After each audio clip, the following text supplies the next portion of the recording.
So at the outset, it's better to have some clarity on the basic terminology used in this session. To begin with, what is an infection? What we often don't realize is infection, or what we usually think is infection, is the presence of a bug or an organism, and it needs to be done away with. We have to get the organism out of the body. Once the organism goes out, everything will be okay. That's the first myth. That's something that we have to burst. It's not so. It is a constant, continuous interplay. It is an interplay between two living organisms or two living cells. One set of living cells are the human cells itself. Human cells, they are living, they are dynamic, they are changing. And on the other hand, the human cells or the human body is in a combat with microbial cells. They are also alive, they are also changing, and they are also dynamic. So imagine the interplay between two organisms or two cells or two dynamic ecosystems, and these two ecosystems are coming into contact, and this is resulting in an infection. So it's not a linear equation. It's far away. It's anything but a linear equation. So it is a continuous interplay and a power battle between living cells. It's something like a chess. The pawn is moved by the human body, the king is brought out by, or the queen is brought out by the microorganism. It can go every which way. Sometimes they throw us a rookly, bringing out the rook or the horse or the knight. So you can never predict how the microbes will move or what kind of resistance mechanism they will bring out in the battle between the cells. And it's between host cells and microbial cells. It's a dynamic environment. Even if it is an interaction between human cell and bacterial cell or microbial cell, it's not going to be the same between different microbes and the same human, or the same microbe and different humans, because each human being has a different internal milieu at the microscopic level. At the cellular level, each, even if you take identical twins, at the molecular or the microscopic level, the internal milieu is going to be different. So the interplay also will naturally be different. And like I said, if it's a chess game, think of it as a chess game, we take some time to make our move.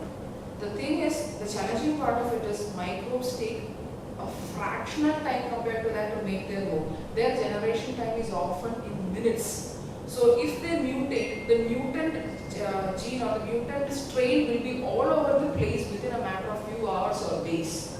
So they make quicker moves. That is a very difficult opponent to deal with. The ability of microbes to evolve within a span of hours, that is just a few generation times, will be sufficient for them to take over the game. Every patient, every microbe, every internal milieu is different, and standard treatment regimens therefore need to be altered. There is no one size fits all, not at all, because we are talking about two living dynamic internal milieux coming into contact here. So there has to be a tailored system, tailored approach for each patient. Now we come to MDR bacteria. I'm not going to elaborate on what microorganisms that will be. That's taken for granted. But what are multi-drug resistant bacteria? This is something that it's not really required for clinician community, fraternity to know. But I hope you understand this so that you know what you see in the report as MDR bacteria. We don't just randomly call something, oh, this looks MDR. No, there is a criteria. Multi-drug resistant bacteria are the bacteria that are resistant to 3 or more classes of antibiotics, not 3 or more antibiotics, 3 or more classes of antibiotics, antimicrobial drugs. And MDR bacteria have seen an increase in prevalence in recent years and pose a serious threat to public health because it is there prevalent and rampantly in the community also now. So 3 or more classes is what we call MDR. And at a higher level, it can be called XDR, difficult to treat, pan-drug resistant, different terminologies come into the picture.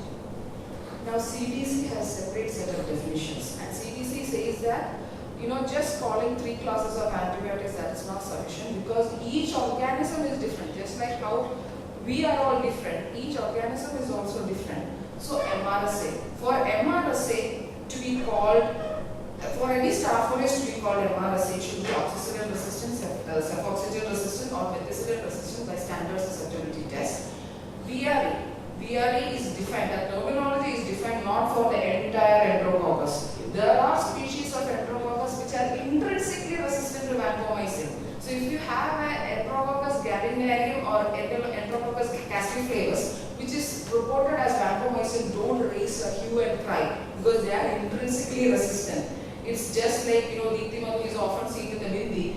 Like that, Enterococcus cassiflavus or Enterococcus gallinarum is intrinsically resistant to vancomycin. So it's nothing to be alarmed about. But Enterococcus faecalis, faecium or Enterococcus species that are intrinsically sensitive to vancomycin, when they show resistance to vancomycin, it does not require that it be resistant to other antibiotics. Even if it is sensitive to all other antibiotics but resistant to vancomycin, it is sufficient to call it or label it vancomycin resistant enterococci. CRE, carbapenem resistant Enterobacteriaceae. Carbapenem resistance is a problem, no doubt about it. But the level of threat that carbapenem resistance poses when it is present in Enterobacteriaceae, that is E. coli, Klebsiella, Proteus, etc., and the level of threat carbapenem resistance poses in Pseudomonas, and the level of threat it poses in Acinetobacter, all these three are different. So carbapenem resistance, the level of threat in Enterobacteriaceae is a whole different level. Any Escherichia coli, Klebsiella, Oxidata, Klebsiella pneumoniae, all these Enterobacteriaceae, which test resistant to imipenem, meropenem, doropenem or ertapenem by standard susceptibility testing, and it is often by the production of carbapenemase. Now in Enterobacteriaceae, it is often seen as a step ladder pattern. The Enterobacteriaceae move in the resistance pattern in a step manner. First, it usually meropenem resistance. By the time you see meropenem or carbapenem resistance, it will be resistant to the cephalosporins also. It moves higher up, as in it moves to more complex resistance patterns. Whereas in the case of Acinetobacter and in Pseudomonas, that is not how it is seen. Even if an organism or a strain is found resistant to carbapenem, it may or may not be resistant to piperacillin Tazobacter. So when you see a report showing a strain as resistant to meropenem and imipenem, but sensitive to piperacillin Tazobacter, such strains actually exist. It's not Pseudomonas and Acinetobacter do not go in a step ladder pattern. Think of it as a playground and there are different play equipments present. If there is an attack of vandalism, they may choose few equipments to destroy or they may choose to destroy all. It doesn't mean that they can destroy the swing only after they destroy the merry-go-round. They can pick and choose. So that is how Acinetobacter and Pseudomonas work. They may choose whichever they want to. So the different antimicrobial classes and different representative of antibiotics which are often found resistant associated with it. And in the case of Acinetobacter, when we call it MTR, they will be non-susceptible or resistant or even intermediate to at least one agent in at least 3 antimicrobial classes of the following 6. So to label MDR, to label an Acinetobacter species as MDR, it requires more criteria to be fulfilled. Now we come to the second part of the title. So we talked of what MDR exactly is. Now we come to the immunocompromised part or the immunosuppressed, the different terminologies referring to the immune status of the patient. So in this, the oncologists are more experts, are better experts than me. But there are immunocompromised, immune dysregulated, immune deficient, immune suppressed, and immune modulated internal environments. So the type of immune systems that are seen in oncology patients or cancer patients are often immunocompromised or immune dysregulated, immune suppressed, and immune modulated, because a lot of your treatment agents are immune modulating and you have a lot of immune modulating therapies. So all these 4 or 5 of immune system variants or variations are associated with different or out of normal response to microbes. So this is a figure taken from Frontier Health Sciences. It has been adapted to different textbooks also recently. So figure A shows how healthy systems or healthy subjects respond to infections. So when a microbe is present and it is causing an infection, we often think that we have to get the microbe out. No, the microbe is resulting in a cytokine storm, and most of the responses that the body elicits, including our fever, including our chills, including our, even if it is a meningitis, all those symptoms, including the sepsis, everything is because of the cytokine storm. And what we try to accomplish is we get the trigger, that is a microbe out of the picture, that cytokine storm will subside. That is what we assume. It may work to an extent, it may work in most patients, but where there is an immune suppressed patient or immune dysregulated patient, it can work to an advantage or a disadvantage. If it is a patient whose immune system is, there is a certain level of dysregulation, there might not be even a cytokine storm. Or on the other hand, there might be a over or highly enthusiastic response with a high level of cytokines, destructive cytokines being produced. So in healthy subjects, what happens is there is a cytokine storm, and correspondingly there is an immune response also. And when the immune response results in protective immunity, the disease progression is delayed, that's a stop sign, and it proceeds to recovery. And where the immune response overcomes the cytokine storm, before it causes tissue damage, there is a healthy recovery. Or if the protective immunity kicks in later, there will be a certain level of tissue damage. That's where we have end organ failure and everything.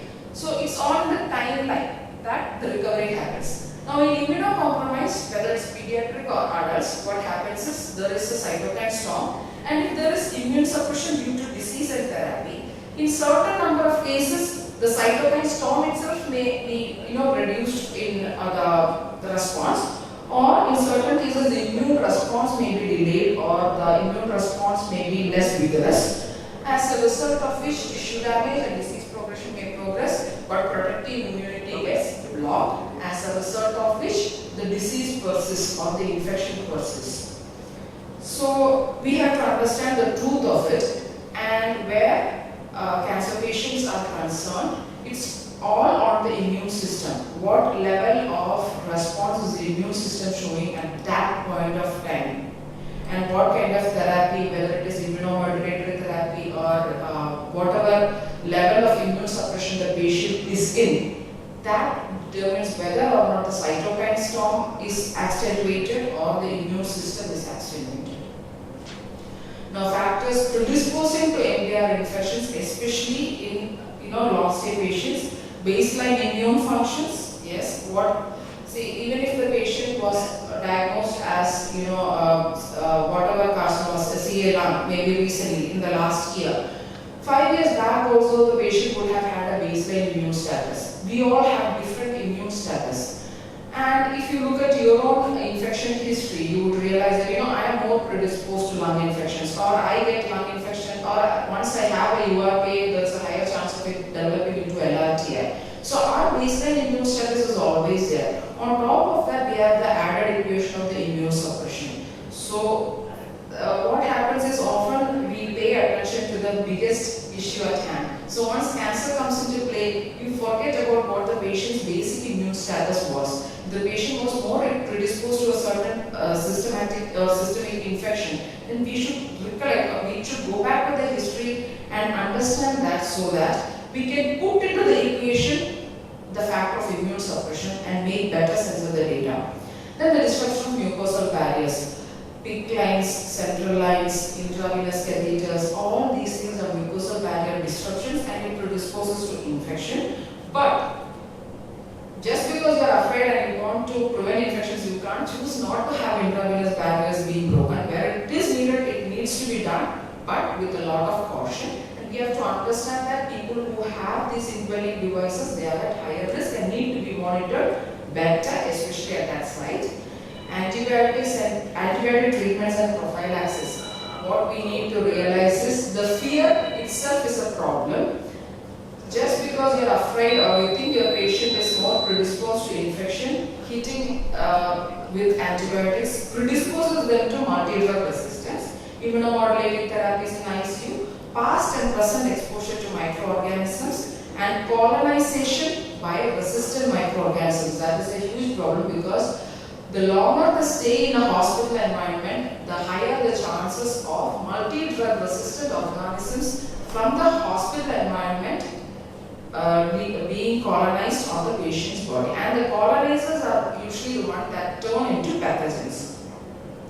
I'm taking some of the guidelines from IDSA. So the IDSA guidelines, Infectious Diseases Society of America, the guidelines are very exhaustive, very easy to read, very lucid. You can skim or scan through it.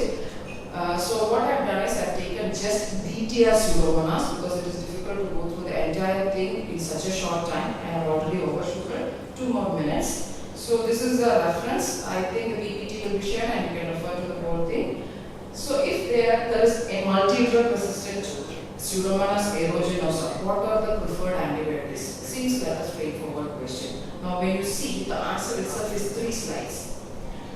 When Pseudomonas isolates, test susceptible to both traditional non-carbapenem beta-lactam agents, non-carbapenem, that is before the carbapenem, that is piperacillin, tazobactam, ceftazidime, as well as carbapenems. So beta-lactams as well as carbapenems are sensitive. We should prefer the non-carbapenem. Piperacillin, tazobactam, if it is sensitive, please use that. Ceftazidime, plain ceftazidime, if it is sensitive, use that. Keep carbapenem as a higher antibiotic and keep it reserved.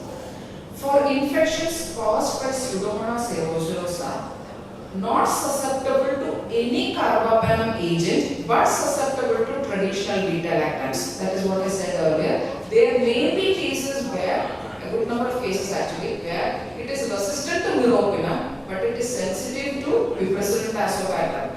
I have found clinicians very wary of such reports and like, no, I'll go for polystyrene. Please don't. It is really not required. Pseudomonas aeruginosa is capable of that. So the administration of a traditional agent, you can hit it with piperacillin, tazobactam as high dose extended infusion therapy. You can spare polystyrene. Polystyrene comes with a lot of problems of its own. If the infection does not kill the patient, the treatment will kill the patient. So why go for that? Go for piperacillin, tazobactam, go for ceftazidime, but high dose extended infusion therapy is suggested.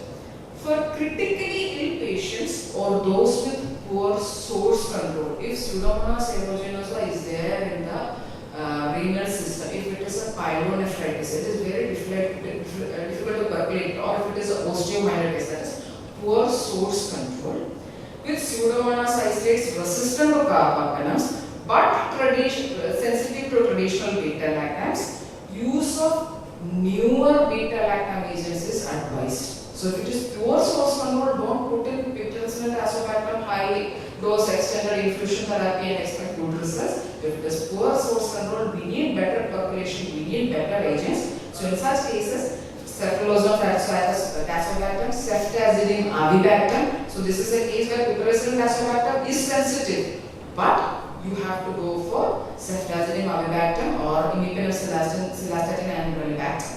That combination. So you are going to hit it hard and strong and fast. So same Pseudomonas, different scenarios. Now we come to DTR Pseudomonas. The same MDR Pseudomonas. You do not call it pan-drug resistant Pseudomonas because Pseudomonas by itself will always be sensitive to polystyrene. Pseudomonas can never be resistant to polystyrene. So there is no question of pan-drug resistance in Pseudomonas. So we call it difficult to treat Pseudomonas. So in difficult to treat Pseudomonas, it is 1, 2, 3, tuck, tuck, tuck. Ceftazidime, avibactam, cephalosporin, tazobactam, imipenem, cilastatin, relebactam. But for patients infected with DTR Pseudomonas isolates that are metallobeta-lactamases producing, the preferred treatment is ceftriaxone. Combination antibiotic therapy is not suggested for infections caused by DTR Pseudomonas aeruginosa if susceptibility to ceftazidime, tazobactam, ceftazidime, avibactam and or imipenem, cilastatin, relebactam or ceftriaxone has been confirmed. Don't go for combination therapy. Please don't. It is really not recommended. There is enough and more evidence showing that it produces no added advantage.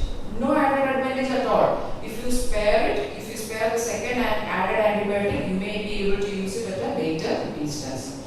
The panel does not suggest the use of nebulized antibiotics for the treatment of respiratory infections caused by DTR Pseudomonas aeruginosa. So this is just Pseudomonas aeruginosa. just the MDR and DDR part. With each situation it varies. Each situation pertaining to the organism alone. We have not talked about, or we have not done the permutation combination with the different host factors. This is just the microbial factors alone. Considering that alone, there are so many treatment options for each specific instance. So at the end of the day, this is the last slide. Factors to consider while choosing the antibiotic. It is not just the report. It is not just the local antibiogram as what is commonly said. Local antibiogram is a hoax. I shouldn't say it as a microbiologist, but it actually is a hoax. It depends on